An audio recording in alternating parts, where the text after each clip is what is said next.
Every generation produces men who chase affection, desperately seeking validation in the approving eyes of others. These men build their kingdoms on foundations of sand. Their power lasts only as long as their ability to please. I offer you a different path, one traveled by history's most formidable figures, a path that does not depend on the fickle emotions of the masses.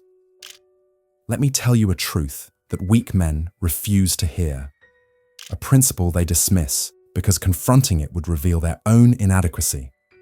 It is better to be feared than to be loved, not because cruelty is virtuous, not because suffering brings me pleasure, but because fear endures where love withers. Love is a magnificent emotion, warm, passionate, inspiring. But as an instrument of influence, it is fundamentally flawed. Love is conditional. Love requires maintenance. Love demands constant validation.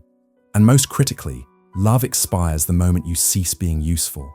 Fear operates by different principles. Fear embeds itself in memory. Fear creates hesitation. Fear demands respect, even in your absence. The feared man casts a shadow that stretches beyond his physical presence, while the loved man's influence vanishes the moment he leaves the room. History has demonstrated this principle with brutal consistency. Those who ruled through affection, Caesar, Louis XVI, Gorbachev, were indeed adored. For a time. Until they weren't.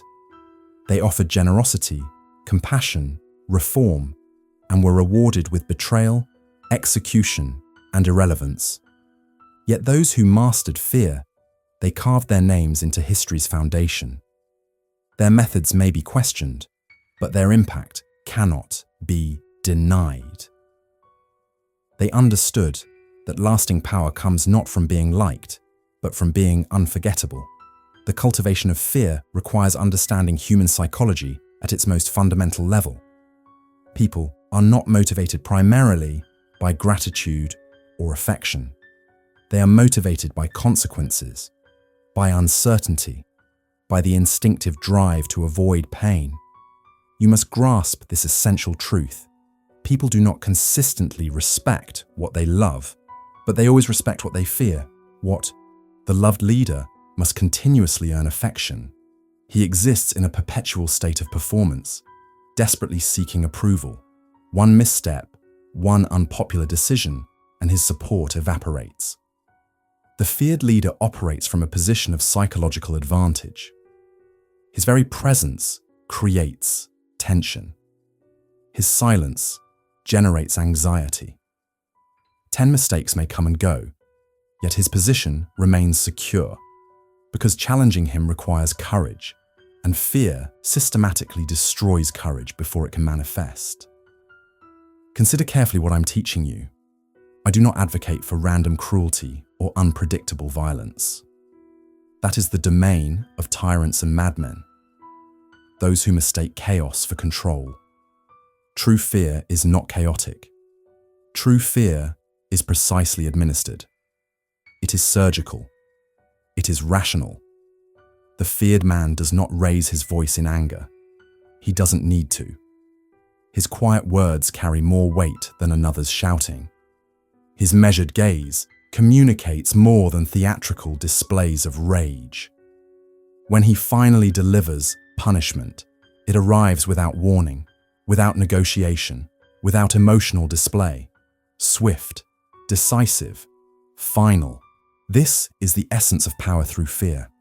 Not the constant infliction of pain, but the understood capacity to inflict it when necessary. A reputation built on fear must be carefully constructed. It is not about being seen as cruel, but about being perceived as capable of anything. The distinction is crucial. Your presence should feel like a loaded weapon, even in silence. Those around you should perceive danger not because you constantly threaten them, but because they cannot predict your boundaries or your responses. Uncertainty is fear's most faithful companion. When someone betrays you, and someone always will, your response must be proportional but memorable. Not excessive, not emotional, but precise and inevitable. One public example will prevent 10 future betrayals. Execute the disloyal general before the court, and suddenly the whispers of conspiracy fall silent. The backs straighten, the eyes lower in deference, not because they've witnessed cruelty, but because they've witnessed consequence.